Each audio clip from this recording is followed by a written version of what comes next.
Welcome to the History Museum. My name is Marilyn Thompson, and I am the Marketing Director. Many of you know that we have been presenting Insights in History for over 17 years, with our first one taking place in June of 2003. Since that time, we have presented over 180 different programs, with a total attendance of over 13,500. I'm sure many of you have been with us before. For those who are new, welcome. Out of concern for everyone's safety, we have decided we cannot yet offer our program in person. In its place, we are here with our very first online Insights in History. And we are especially grateful to the sponsor of Insights in History, Tousley Hall Canopa. Today's program spotlights our new exhibit, World Famous, The Olivers and the American Dream. Please join me in welcoming our presenter for today, Deputy Executive Director, Christy Erickson. Hi, I'm Christy Erickson, Deputy Executive Director here at the History Museum. I just want to thank everyone for joining me today for about 30 minutes on our wonderful exhibit, World Famous, The Olivers and the American Dream.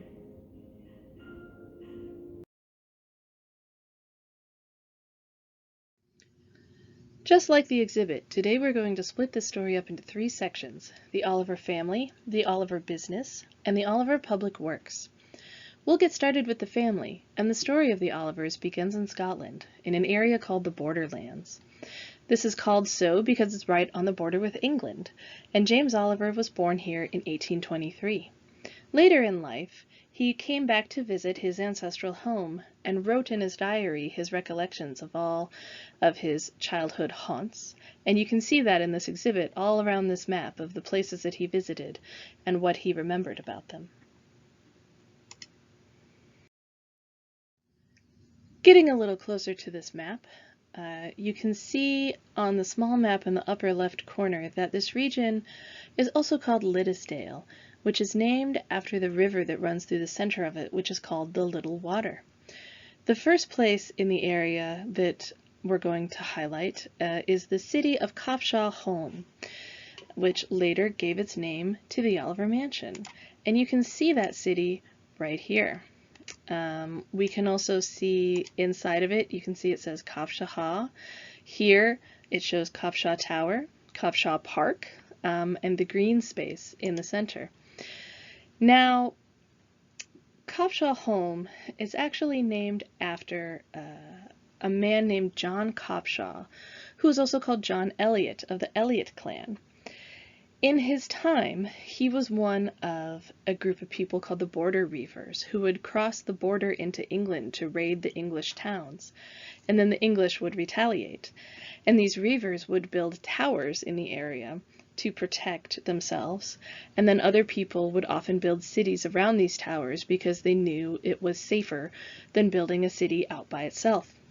So after John Copshaw built this tower next to the water, a city rose up near it that they called Copshaw Holm, which is another word for a city. And then later on, the government decided to build a planned city there they called Newcastleton, which is technically the name of that town today, though the locals still call it Copshaw Holm.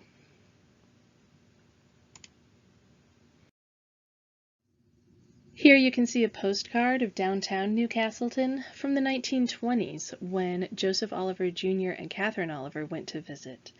They were guided around town by Robert Oliver, one of their cousins, and here in this photo you can see Robert Oliver's grocer and merchant store in this building.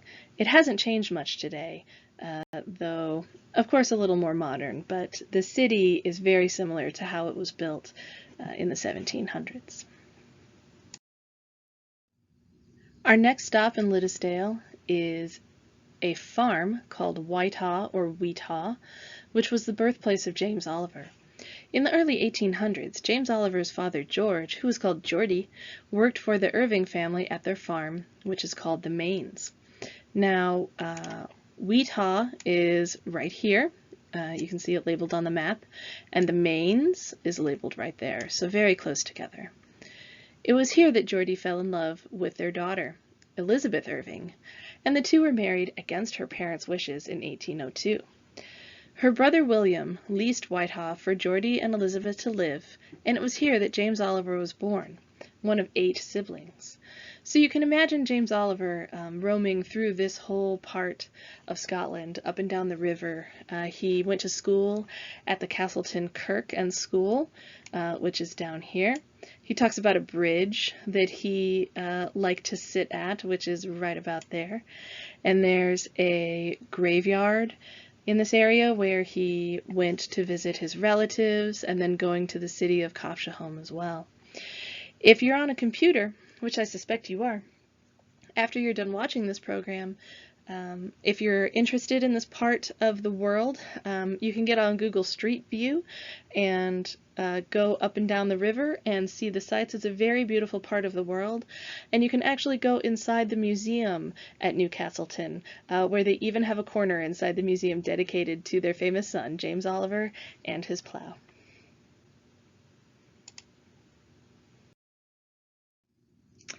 So here's a picture of that Whitehall area. This was taken in the 1920s, and this is actually Joseph Oliver Jr. Right here, along with one of his cousins that took him there. When James Oliver came to visit, he lamented that a lot of the things he remembered being there weren't there anymore, which happens to the best of us, I'm sure. But you can imagine what it might have been like when he was living here as well.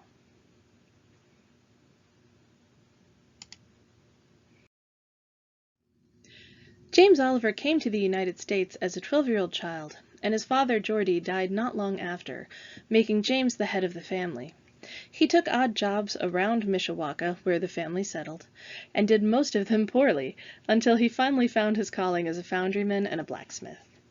He met his wife, Susan Catherine, who you can see on the left with their 2 children, on one of these jobs, as she was the daughter of his supervisor at the time.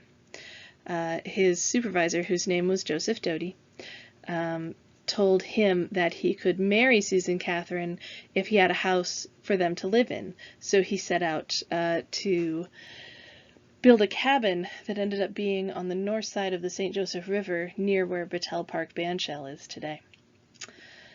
Years later, J.M. Studebaker recalled how no one would have known that the wild-haired young man in burned overalls walking back and forth to work every day would become such a giant of industry.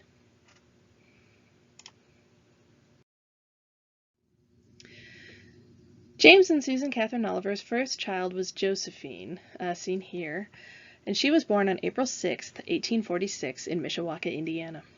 She lived a quiet life and was married to George Ford on November 25, 1885. Josephine and George had known each other since they were young children, when they lived 2 blocks apart. The couple had no children, though Josephine was close to her brother's 4 children, who called her Aunt Feeny. George was a successful lawyer and became the prosecuting attorney for St. Joseph County in 1873. He was elected to Congress in 1884, serving in the House of Representatives from 1885 to 1887. He returned to private practice at the end of his term and became the secretary of the South Bend Iron Works, which was later called the Oliver Chilled Plow Works, in 1888. He was elected as a Superior Court judge in 1914. Josephine Oliver Ford passed away in 1914, and her husband died 3 years later, in 1917.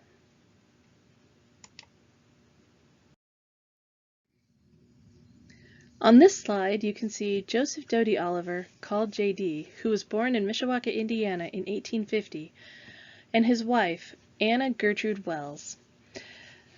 J.D. and his wife actually met at a party here in town that was thrown by one of the Studebaker families. Anna's friend in finishing school was Grace Studebaker Fish, and as many women did, she came to visit her friend Grace, and as was common at the time at several parties over the season, she met a handsome young man from a local family, and of course they fell in love. And she came here to South Bend to live with J.D. and start their family. J.D.'s first job was actually threading nuts part-time at the age of 14 at the Oliver factory, but soon realized that his calling was really in bookkeeping and in marketing. So he was hired as a company's bookkeeper at the age of 16. He attended classes at Notre Dame, at Asbury College, and at the South Bend Business College. And he quickly rose through the ranks of the company, becoming treasurer at 17 and a director at 20. As his father James's health declined, J.D. took on more responsibility, and by the time of his father's death, J.D. held most of the stock in the company and oversaw more than 2,000 employees. After James Oliver passed away, J.D. was elected president of the company, a position he held until the company's merger in 1929. His business interests extended beyond the plow works and included involvement in real estate, railroads, and stock market investments. He also served on many boards, including Purdue University, National Park Bank, and the First National Bank of Chicago. And by the time of his death, J.D. was not only one of the most prominent citizens of South Bend, but known nationally. His wife Anna was known for her genteel and refined manner, and served on many charitable causes in the area, including the Children's Dispensary. And when she passed away in the early 1930s, it was considered a very great loss for many of those organizations in town.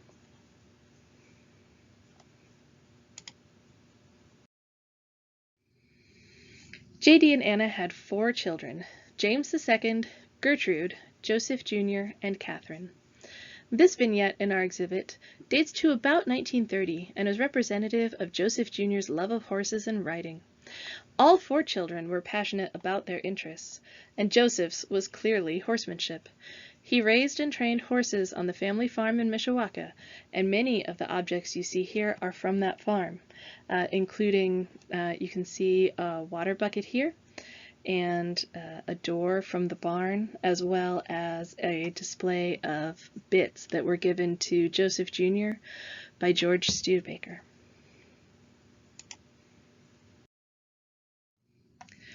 The eldest, James II, loved fast cars, photography, and art, and was also an avid arborist. Gertrude was passionate about her family. She was the only one of the 4 children to have more children. And on the right you can see her with her husband, Charles Frederick Cunningham, and their 3 children, and another family member.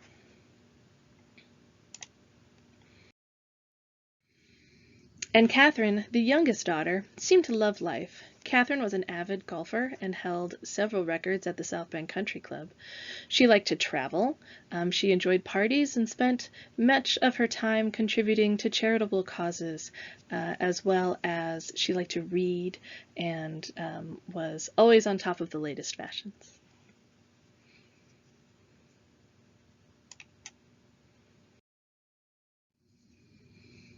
Here you can see some of her items. This scene is meant to date from the 1940s. You can see one of her outfits from that time period, as well as a beautiful brass bed and some curtains that are also from the mansion.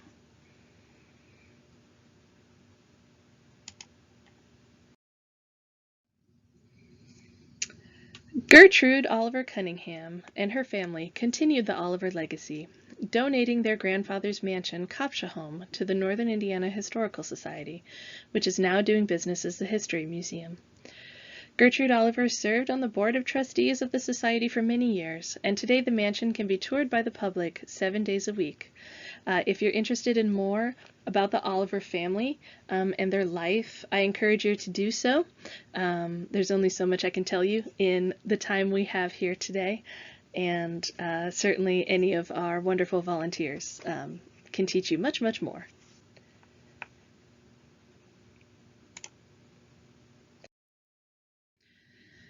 And now back to the business. After James Oliver found his calling as a foundryman and a blacksmith, he was able to invest in a series of shrewd business dealings and purchase a quarter interest in a foundry along with his business partner Harvey Little.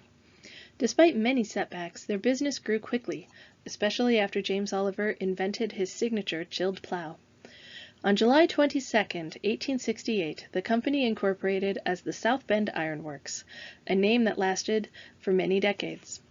Those incorporating were James Oliver, George Milburn, T.M. Bissell, John Brownfield, who was a South Bend banker, and Clement Studebaker, who was a South Bend wagon and carriage maker.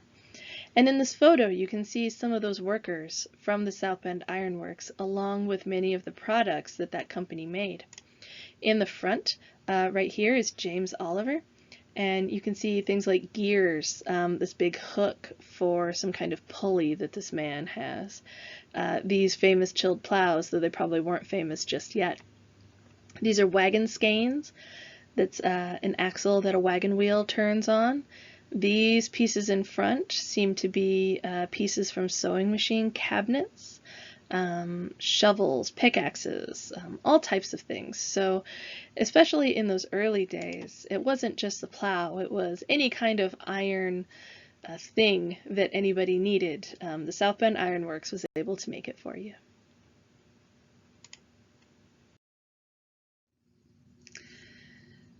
These included iron beams for Notre Dame's administration building, 6 fluted columns for St. Mary's College, iron columns for Vice President Schuyler Colfax, brackets and cornices for the city jail, sewer grates for the city of South Bend. They also sold sled runners, window weights, skittles, kettles, and wagon skeins, like I mentioned before. And you can see in this photo, which is a little bit later, but this gentleman is catching that molten iron in this crucible here and ready to be poured into these molds that are next to him.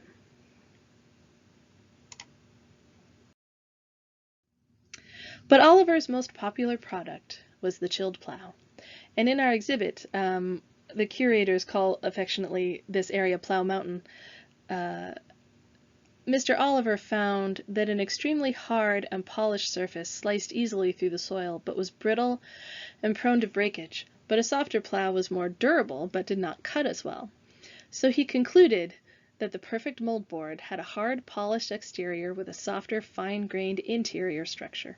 It was commonly known that a harder material resulted from cooling metal quickly, with a slower cooling resulting in the softer metal. So Oliver's famous invention combined the two, using a mold with a metal bottom that could be kept comparatively cool using steam, while the upper part, or cope, was cast using sand in the usual manner. This meant that the blade and mold board cooled faster and formed a harder metal, while the rest cooled slower, becoming softer and more durable. Oliver received a patent for his chilled plow in 1857 and continued perfecting the process and applying for further patents, amassing 49 by his death in 1908.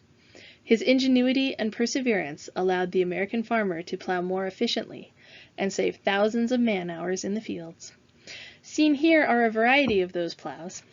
One of James Oliver's first, right in the front, and then behind that is called a Centennial Plow from the Philadelphia exhibition of 1876, which, if you're familiar with that exhibition, the Oliver plow created so much attention there that Philadelphia exhibition is what is credited for really making them a national name.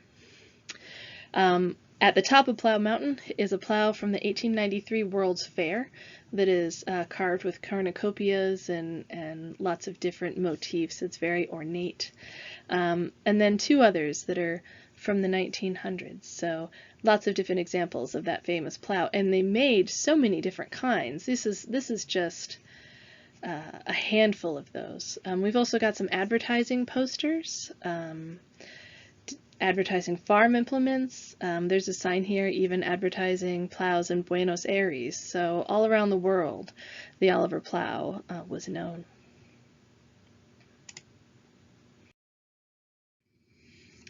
By 1865, the business was growing, with 400 workers often working overtime.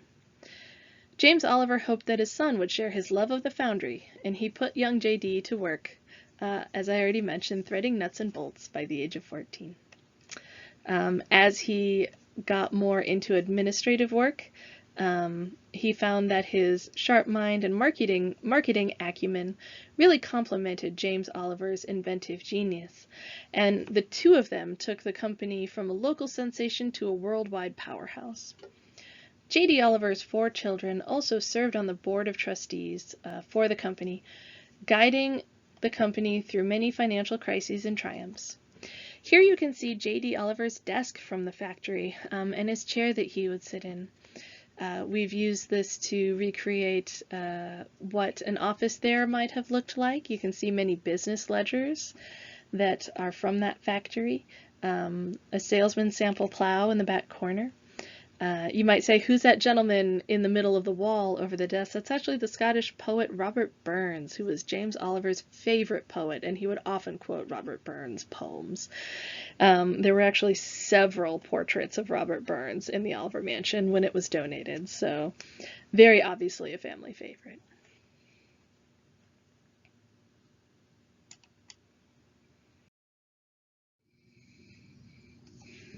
So we've talked about plows for a little while, but probably many of you are more familiar with Oliver tractors.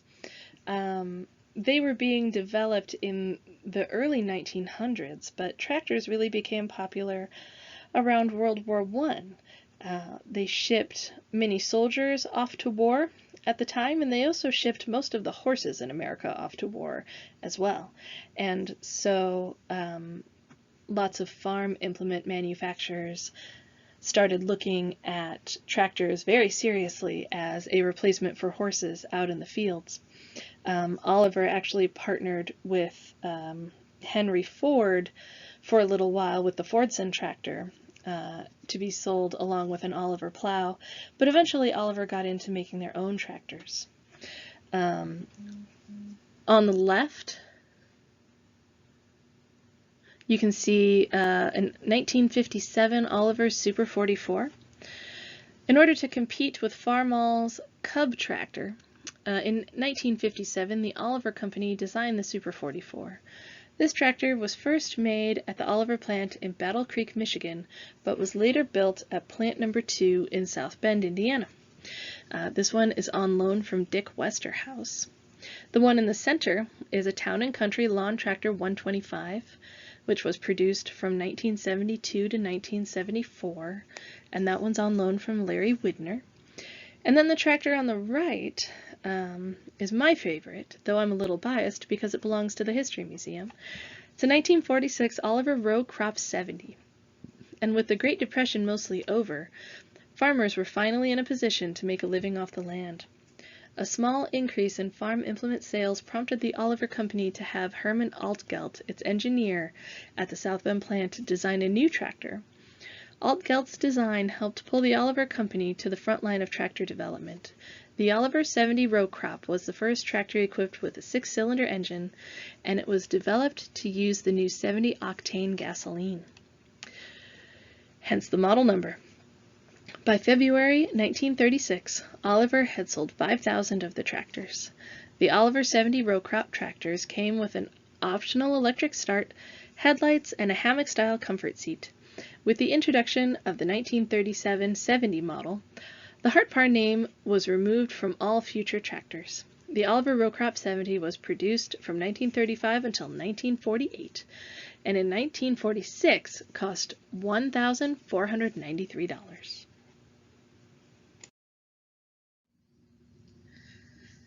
On February 2, 1929, at a special meeting of the Oliver stockholders, J.D. Oliver was given permission to enter into a contract for the sale of assets of the Oliver Tilled Plow Works to a new company, the Oliver Farm Equipment Corporation.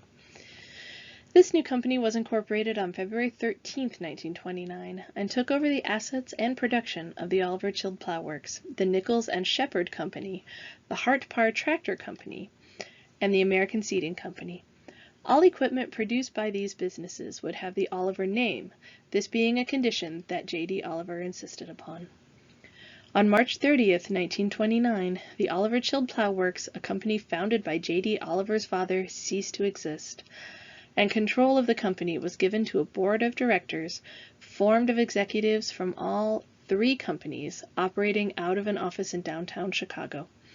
J.D. Oliver was elected chairman of the board, a position he held until 1932.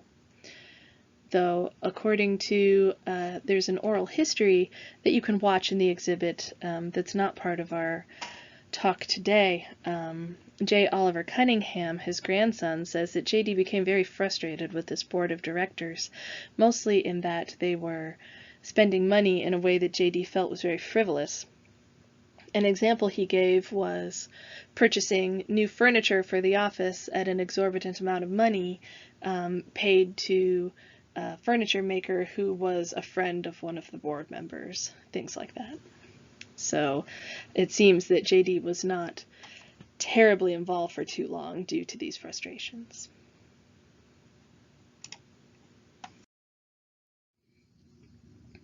As time went on, the next big merger was several decades later when Oliver, Cockshut, and Minneapolis Moline merged in 1969 to form the White Farm Equipment Company.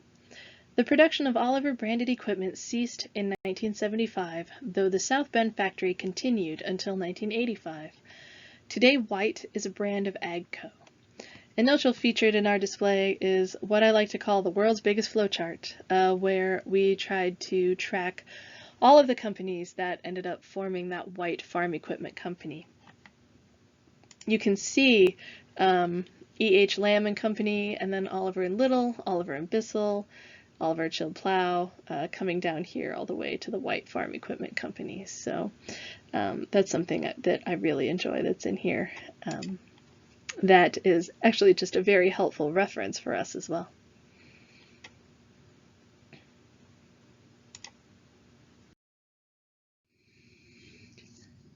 Oliver products continued to be manufactured here in South Bend until 1984, when the last building closed. In this photo, you can see Catherine Oliver and Joseph Oliver, Jr., seated in the front of the group of people in the late 1960s, commemorating the building of a new building, possibly for the White Company, but possibly also before that. Demand continued to fall through the next decades, and eventually the plant was sold. And I'll read just a little bit from a South Bend Tribune article called "The Closure of the South Bend Oliver Plant." It's dated May 13th, 1985. Once one of the busiest locations in town, the White Farm Equipment Company at 701 South Chapin Street is moving into the twilight, as a handful of employees man a forlorn picket line at the plant likely never to reopen. A foreclosure sale of the company's equipment and other personal property for $214 million in debts has been announced for May 29th, seemingly the end of the South Bend operation. And indeed it was.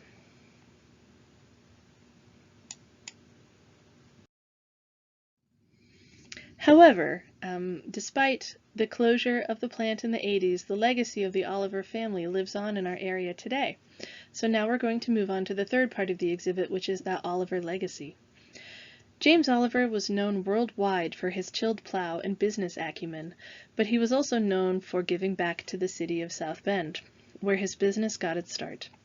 One of his favorite sayings was, quote, "To benefit yourself, you must benefit humanity." And the Oliver family played their part in shaping this city into the industrial giant it became.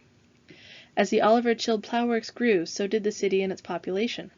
Many of the businesses, cultural centers, housing, and municipal offices quickly became too small for a city of its size.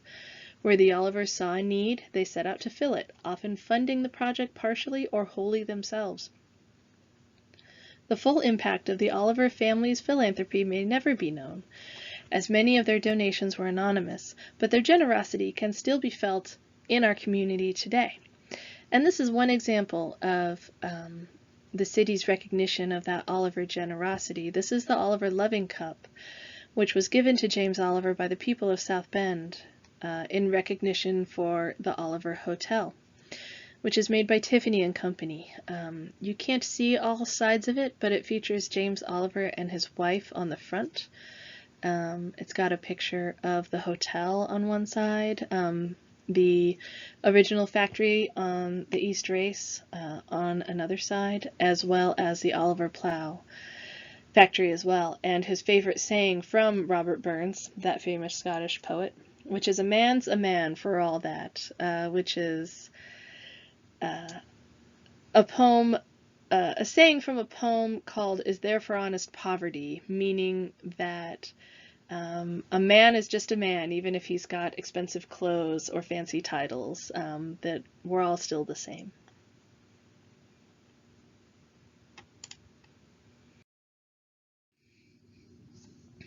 So the last portion we're going to talk about is that section where we have some items from that Oliver legacy. Here you can see on the wall a rondelle, the round centerpiece from the stained glass dome of the Oliver Hotel, which was called the greatest hotel east of the Mississippi. It was built for the city of South Bend to make sure that our visitors had a beautiful place to stay. It could hold up to 250 guests and was completely fireproof. Along the floor is a cast iron frieze from the exterior of the Oliver Opera House, and it's on the floor because it's too heavy to lift any higher than that. Trust me. There's a map of all these different places, some 3D printed models that you can look at. We have some hand sanitizer provided for you to use, as well as some letters about some of these different projects. Even one from Father Sorin to James Oliver, written at a time when James Oliver was looking to move his business out of town, and Father Sorin, who founded Notre Dame, wrote to him and pled for him to stay here because he was so important to the area. Some of those other important contributions to the city include Oliver Playfield at the top left, which is the first public park and playground in South Bend. It was on donated land from the Olivers next to the factory, and opened on July 1915. And was near where the Kroc Center stands today, if you're familiar with that building. You can see in the background the Oliver Electric sign, which was the largest electric sign in the world, and was lit all night, which meant that you could enjoy the playfield even at night, which was something very novel to a lot of people.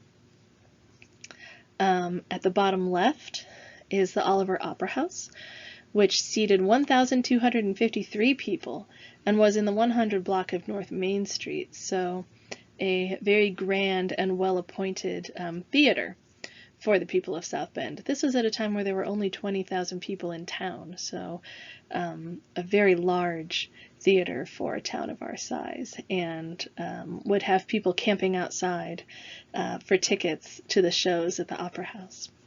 In the center is City Hall, in the 200 block of North Main Street, which was built and funded by James Oliver and then sold to the city over a 15-year lease in 1902. And that was the city headquarters until they moved to the current county city building. On the top right is the Oliver Hydroelectric plant, which was built on the West Race. It was built in 1907 and powered much of the city, along with some of these other Oliver buildings. And it was considered by James Oliver as one of his greatest achievements. And not to mention neighborhoods on the bottom right. There was a severe housing shortage in the area in the 19-teens and 20s. And all of these factories were growing very rapidly and bringing people over from Europe to work in the factories, but there was often not a place for those people to live. So the Olivers funded, built, ran utilities to these whole neighborhoods for people to live in at the time. And this is also not to mention several churches that they funded, war gardens to help their employees and other people in town, row houses, and they even helped build the first electric streetcar in the country that ran up and down Michigan Street, and only went out of service because winter came, and in order for a streetcar to work, you have to plow the street because it can't run through the snow. And the people of South Bend at the time didn't want to give up using their sleighs on Michigan Street, so the streetcar had to go out of service in the wintertime. But it was the first electric streetcar in the whole United States, funded by the Olivers and the Studemakers.